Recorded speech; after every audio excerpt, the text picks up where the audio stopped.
is a good idea, or is this mostly because it's a White House proposal? I don't know what you heard, but the widespread goal among all of us, both the White House and Senate Republicans, is to get cash directly into the hands of the American people and small businesses as rapidly as possible. And Dana, so let me switch to the rapid part. I talked to Senator Schumer this afternoon. We're going to be meeting tomorrow, not Schumer and myself, but a broader group of both Democrats and Republicans who've been involved on our side in crafting our proposal and on his side in crafting what they're likely to ask. And the goal here is to stay in session. No one has been given permission to leave. We're all here. We're going to stay at this until we can get a bill out of the Senate in the next few days on a broad bipartisan basis and send it over to the House of Representatives. The obvious question is, why did you insist on only starting the negotiations that you've been having over the past couple of days with Republicans and the White House, obviously all Republican, instead of making it bipartisan? And I ask you that not as a process question. It's not a process question. It's because of the times we're in right now. And the question is whether or not that is slowing down the process at a time when Americans need action right now. Actually, speeding it up. We just passed yesterday a bill that was written in the Democratic House of Representatives. The Republicans are in the majority in the Senate. We wanted to put forward our proposal. We feel like we have an obligation to do that as a majority. And the Democrats, of course, need to be given an opportunity to react to it, and that all begins tomorrow. So don't create controversy where there isn't controversy. Well, no, it's not about controversy. It's just, this is about Americans saying we need help and we need help now. I mean, yeah, I know, and this is the quickest way to get it done. Trust me, this is the quickest way to get it done, exactly the way we're doing it. Let's talk about now. Hospitals and medical professionals, I know you're seeing it, you're hearing it, you're probably getting calls from people back home in Kentucky begging for the government to help for personal protective equipment. The CDC even recommended today bandanas or scarves as a last resort.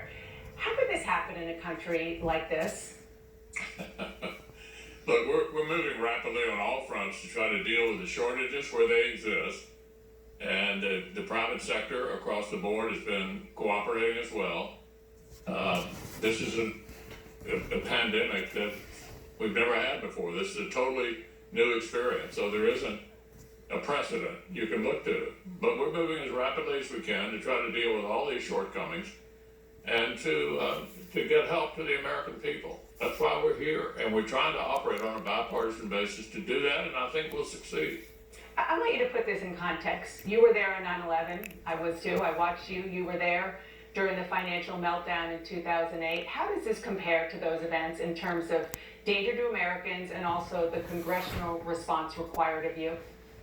It's different in the sense that the shutdown, if you will, is being done by the government itself at both the federal, state, and local level, and we're doing that in order to protect the health of the American people. In effect, as a result of government directives which emanate from the CDC and others who understand these kinds of pandemics, we are in effect shutting the economy down. We have to because of the public health crisis. So that's very different from the 2008 financial crisis or the 9/11 when we were hit by terrorists.